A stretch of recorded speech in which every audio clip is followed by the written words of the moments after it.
Þessi verkfæri eru nýtt hjá fræðslu- og símenntunarmiðstöðum land allt og í stöðugri þróun. Í hæfnigreiningu lykilhæfni starfs skilgreind. Greiningin myndar starfaprófíl sem grunnur að uppbyggingu náms eða raunfærnimats. Hæfnikröfur starfa verða sýnilegar og geta stutt við ráðningar og starfsþróun.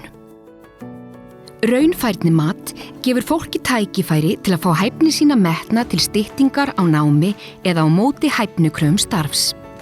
Hæfni reynslumikilla einstaklinga gerð sýnileg og hefur raunfærnimat reynst öflugur hvati til enn frekari hæfniþróunar. Námsleiðir byggja á þarfa- og hæfnigreiningum og þeim ætlað að koma til móts við og byggja upp hæfniþarfir sem skapast í atvinnulífinu.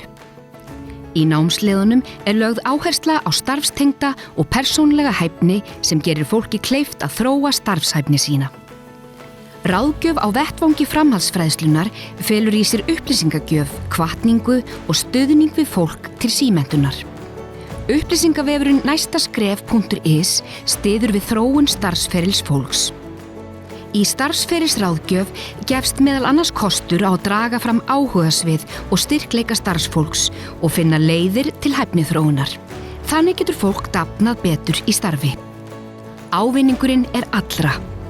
Öflugri einstaklingar, öflugri fyrirtæki, öflugra samfélag.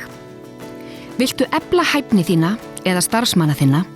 Sérðu tækifæri í samstarfi? Kynntu málið á fræ.is eða hafðu samband.